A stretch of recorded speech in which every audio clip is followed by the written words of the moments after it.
Pada pandangan pertama, Norwegia di tahun 1980-an tampak seperti negeri yang nyaris tanpa celah, negara yang tenang, bersih, makmur, dan sangat religius. Orang-orang hidup dalam keteraturan, hukum ditegakkan, gereja berdiri megah di setiap kota kecil, dan masyarakat menjalani hidup dengan cara yang sopan dan seragam. Tapi, di balik keteraturan itu, ada lapisan kegelisahan yang tumbuh perlahan, terutama di kalangan remaja. Di antara salju yang terus turun dan rutinitas yang kaku, muncul rasa bosan, rasa asing terhadap norma sosial yang kaku, dan perasaan seolah dunia terlalu sempurna, sampai terasa tidak nyata. Disinilah musik keras mulai berperan. Pengaruh gelombang pertama heavy metal dari Inggris, seperti Black Sabbath dan Judas Priest, sudah masuk lebih dulu.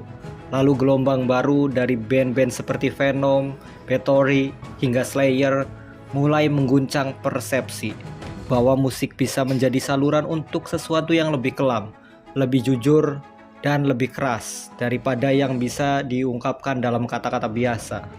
Di tengah atmosfer inilah, tahun 1984, di sebuah kota kecil bernama Langhus, tiga remaja dengan keresahan yang sama memutuskan untuk membentuk sebuah band, bukan sekedar hobi atau ajang keren-kerenan, tapi sebuah pelampiasan terhadap rasa terasing mereka dari dunia yang terasa terlalu normal.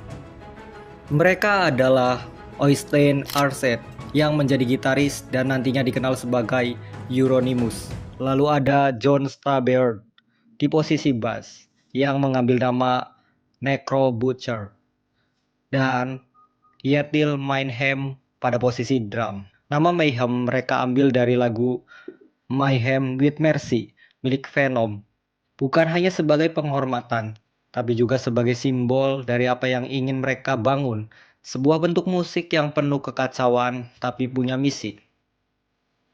Di awal, Mayhem memang hanya memainkan lagu-lagu cover dari band-band favorit mereka.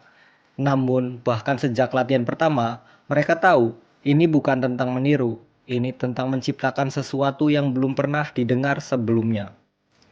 Mereka ingin membuat musik yang seperti kutukan, musik yang tidak sekedar terdengar, tapi menghantui. Dan itulah titik awal dari cerita panjang yang kelak akan mengguncang dunia. Tentang band yang bukan hanya merumuskan ulang musik metal ekstrim, tapi juga membentuk budaya dan estetika yang mempengaruhi generasi baru. Dari Brazil hingga Jepang, dari Amerika Serikat hingga Indonesia.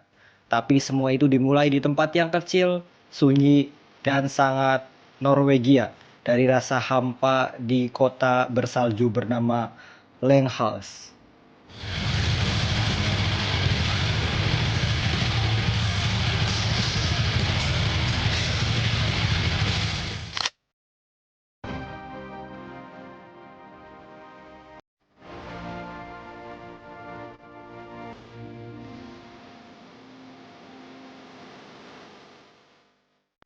Memasuki akhir dekade tahun 1980-an, Mayhem sudah mulai dikenal di skena underground Eropa sebagai band yang bukan hanya keras, tapi juga radikal secara konsep. Musik mereka kotor, mentah, dan atmosferiknya begitu dingin. Tapi di balik semua itu, ada visi yang perlahan mulai terbentuk. Sebuah pendekatan artistik yang tidak lagi hanya tentang musik, tapi juga tentang estetika, ideologi, dan simbolisme.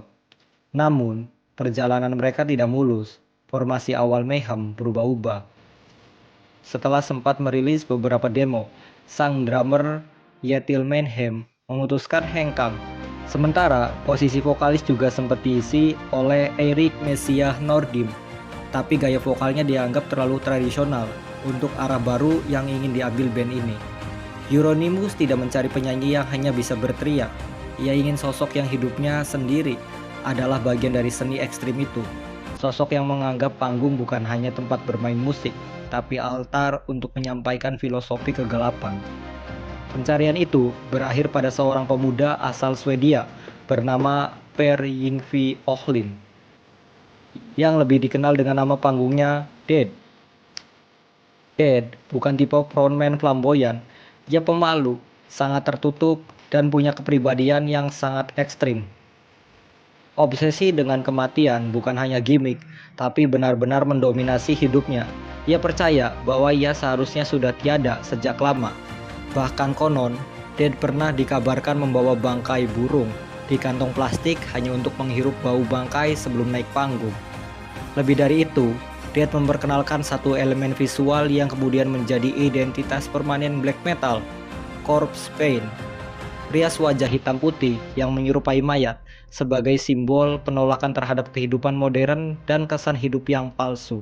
Dengan bergabungnya Dead dan drummer baru, Ian Axel Blomberg alias Hellhammer, formasi Mayhem pun mengeras menjadi Dead sebagai vokal, Euronymous pada gitar, Necro Butcher pada bass, lalu Hellhammer pada drum. Inilah line up klasik yang membentuk identitas Mayhem yang paling dikenal dunia. Di tangan mereka, musik bukan lagi tentang teknik atau melodi, tapi tentang menciptakan rasa tidak nyaman, tentang menghadirkan aura kematian dan kehampaan yang bisa dirasakan bahkan oleh penonton paling keras kepala sekalipun. Pertunjukan mereka bukan konser biasa. Dead kadang melukai dirinya sendiri di atas panggung. Darah yang menetes, bau daging busuk, suara feedback yang menusuk, semuanya adalah bagian dari ritual yang mengaburkan batas antara pertunjukan dan kutukan. Pada fase ini, Mayhem tidak hanya membentuk musik, tapi sebuah gerakan baru. Gerakan yang berani menolak industri musik arus utama, menentang nilai-nilai agama, dan menyalurkan rasa muak terhadap dunia yang dianggap penuh kemunafikan. Tapi semua ini baru permulaan, karena seperti kutukan yang tumbuh diam-diam, kegelapan yang lebih dalam sedang menanti mereka di tikungan berikutnya.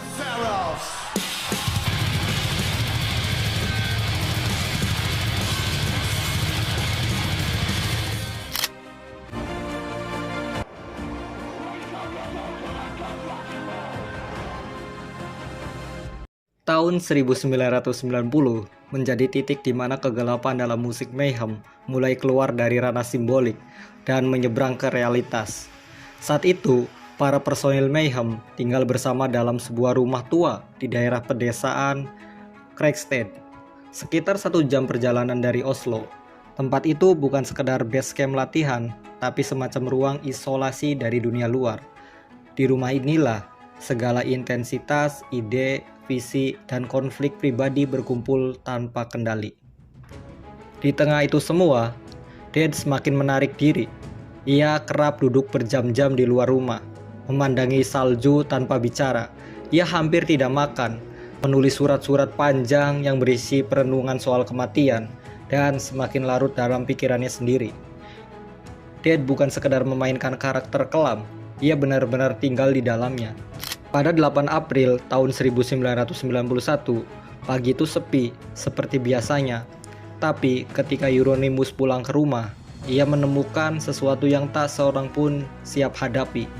Dead telah mengakhiri hidupnya. Ia memotong urat nadi terlebih dahulu, lalu menembakkan senapan ke kepalanya. Sebelum itu, ia sempat meninggalkan catatan pendek, surat perpisahan yang menggambarkan rasa frustasi dan ketidakcocokannya dengan dunia. Namun, alih-alih memanggil polisi, Euronymous memilih bereaksi dengan cara yang mengejutkan. Ia pergi ke kota untuk memberi kamera, kembali ke rumah, dan memotret jasad Dead. Foto itu kemudian beredar secara terbatas di kalangan underground. Bahkan ada label tak resmi yang kelak menjadikannya sampul album bootleg Dawn of the Black Hearts. Ini menimbulkan kontroversi besar. Bukan hanya karena kejanggalannya, tapi karena dianggap menjadikan kematian teman sendiri sebagai simbol keotentikan.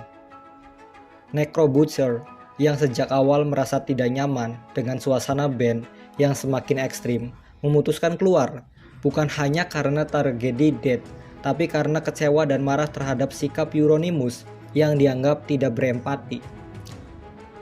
Kematian Dead bukan hanya kehilangan vokalis, itu adalah luka pertama yang membelah fondasi band ini dari dalam. Luka yang tak pernah benar-benar sembuh. Mayhem sempat vakum, tapi dari kehampaan itu, Euronymous tidak berhenti. Ia justru semakin dalam, terobsesi untuk membangun sesuatu yang lebih besar, sesuatu yang ia anggap sebagai revolusi. black metal Norwegia. Dan untuk itu ia membangun markas baru, sebuah toko kaset bernama Helvete, neraka versi Oslo.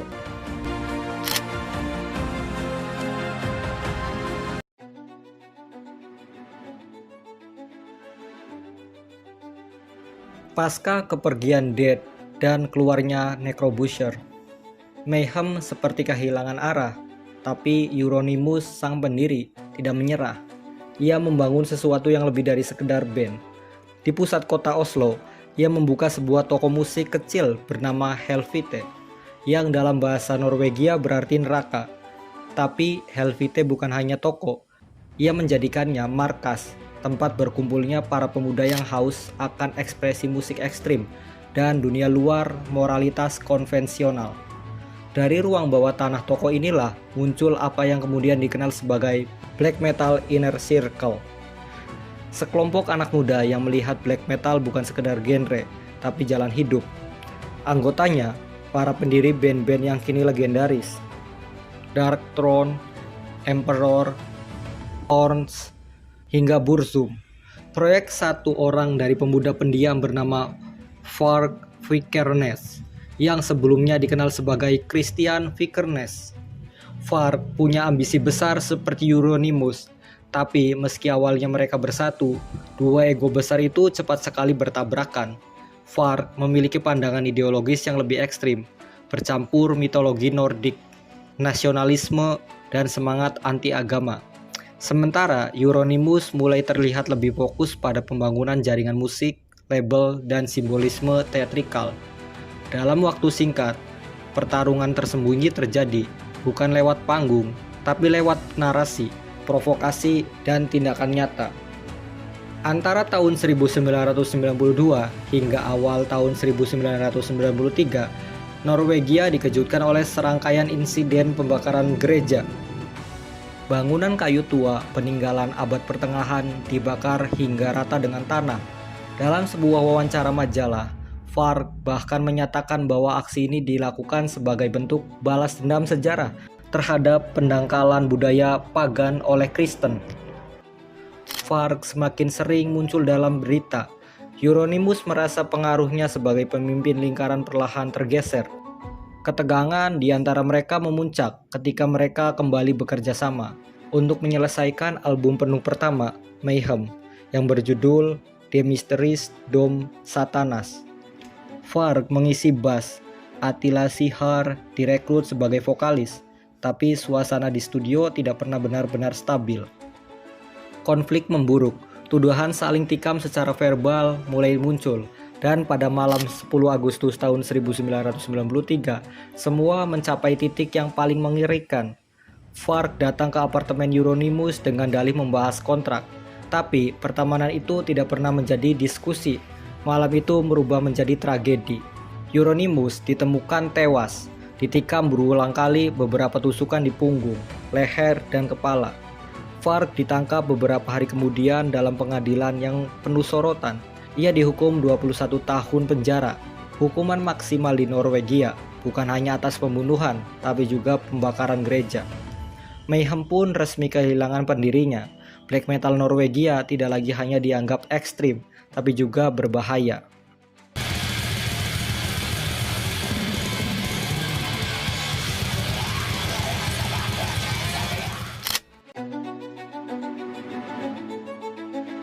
Meski pendirinya telah tiada, Mayhem tidak sepenuhnya tenggelam bersama tragedi. Justru sebaliknya, mereka menyelesaikan proyek terakhir yang Euronymous sempat garap dengan penuh ambisi. Sebuah album pertama yang sejak awal diniatkan menjadi mahakarya black metal Norwegia. Tahun 1994, The Mysterious Dome Satanas resmi dirilis. Judulnya dalam bahasa Latin berarti misteri Tuhan yang gelap. Sebuah simbol dari estetika spiritual anti-mainstream yang dibawa oleh Euronymous dan kawan-kawan. Album ini direkam dengan line-up yang kini dianggap historis. Euronymous pada gitar, Varg Vikernes pada bass, Hellhammer pada drum, Attila Syhr pada vokal. Namun, prosesnya jauh dari kata nyaman. Setelah kematian Euronymous, muncul kontroversi. Apakah pantas merilis album ini dengan partisipasi Varg, orang yang membunuh Euronymous? Hellhammer, satu-satunya yang tersisa dari masa awal, memutuskan musik ini harus tetap keluar. Ia mempertahankan semua track, meski sempat beredar rumor bahwa ia hendak menghapus bass Varg dari rekaman. Sebuah keputusan yang akhirnya tidak jadi dilakukan. Musiknya sendiri dingin, mistik, nyaris ritualistik. Tidak seperti metal lainnya yang keras dan cepat, The Mysteries terdengar seperti doa yang dibacakan dalam reruntuhan gereja tua di bawah cahaya lilin dan kabut. Vokal Attila juga menambah dimensi spiritual yang tak biasa. Ia tidak sekedar berteriak, ia merapal, berbisik, merintih, menciptakan atmosfer yang lebih menyeramkan daripada sekedar agresif. Lagu-lagu seperti Freezing Moon, Funeral Fog, dan Pagan Fears bukan hanya karya musikal, tapi nyaris seperti dokumen sejarah dari dunia bawah tanah Norwegia yang penuh konflik kehilangan dan pencarian identitas. Album ini langsung mendapat status kultus di kalangan metalhead ekstrim, dan hingga kini The Mysteries Dom Satanas dianggap sebagai salah satu karya paling berpengaruh dalam sejarah black metal dunia. Tak hanya karena musiknya, tapi karena cerita kelam di balik proses pembuatannya. Sebuah album yang tak lahir dari kemewahan, melainkan dari luka, darah, dan hasrat untuk meninggalkan warisan abadi di lorong tergelap sejarah musik.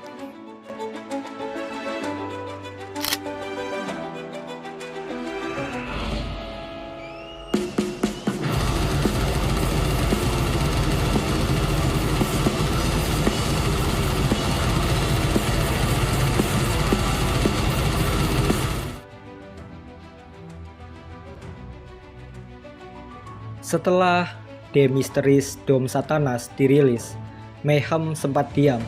Nama mereka nyaris seperti peninggalan sejarah, legenda yang hanya hidup dari tragedi, bukan dari karya-karya selanjutnya. Tapi, tahun 1995, dua sosok kunci muncul dari bayang-bayang masa lalu, Hellhammer dan Necrobusher. Mereka menghidupkan kembali nama Mayhem, bukan sebagai sekadar nostalgia, tapi sebagai bentuk evolusi. Mereka tahu Mayhem harus melampaui mitos masa lalu dan menjadi kekuatan artistik yang hidup di masa kini. Untuk mewujudkannya, mereka merekrut gitaris baru, Rune Eriksson alias Blasphemer. Gaya permainannya berbeda dari Euronymous, lebih teknikal, lebih progresif, tapi tetap menjaga atmosfer gelap dan brutal. Mereka memulai era baru dengan EP Wolf Lair Abyss yang dirilis pada tahun 1997. Lalu merilis album penuh bertajuk Grand Declaration of War pada tahun 2000, Chimera pada tahun 2004, dan Ordo et Chao yang dirilis pada tahun 2007. Album-album ini menandai transformasi Mayhem. Mereka tak lagi hanya mengandalkan blast beat dan distorsi mentah.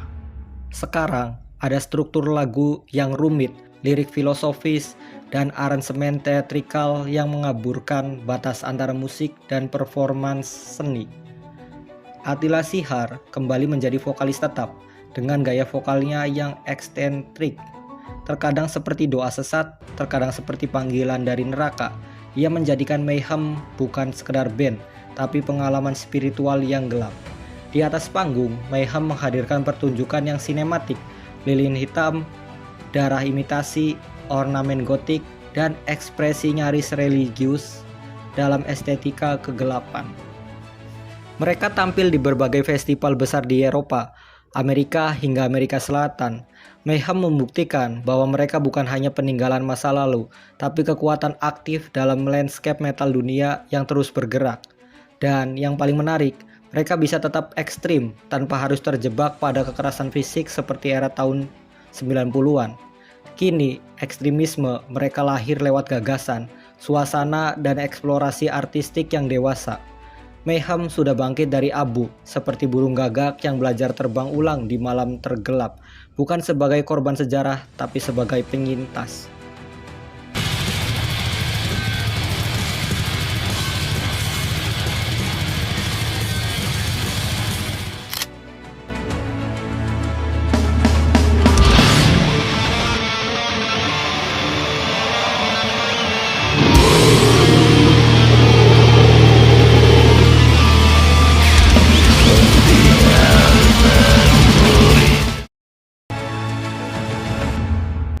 Mayhem bukan hanya sebuah band, mereka adalah simbol perlawanan terhadap keteraturan, sebuah bentuk seni yang lahir dari keterasingan, obsesi, dan luka, dan kemudian tumbuh menjadi ikon global dalam dunia musik ekstrim.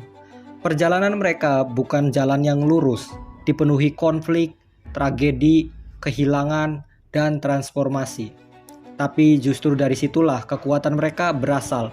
Mayhem mengubah rasa marah dan nihilisme menjadi karya. Mereka menjadikan bunyi bising sebagai ekspresi spiritual. Dan mereka menunjukkan bahwa bahkan dari reruntuhan, seni tetap bisa berdiri. Hari ini, generasi baru mengenal Mayhem bukan hanya karena corpse paint, pembakaran gereja, atau cerita kelam tahun 90-an. Mereka mengenal Mayhem sebagai pelopor, sebagai pengukir fondasi, sebagai entitas yang membentuk wajah black metal modern, baik secara estetika, musikal, maupun ideologis. Mereka adalah pengingat bahwa seni tidak selalu harus indah, tapi harus jujur, dan kadang kejujuran itu justru datang dari tempat tergelap dalam diri manusia. Mayhem telah melalui neraka mereka sendiri, dan dari sana mereka tidak kembali dengan penyesalan. Mereka kembali dengan karya, bukan sebagai legenda yang disucikan, tapi sebagai arsitek dari dunia gelap yang mereka ciptakan sendiri dan masih mereka jaga hingga hari ini.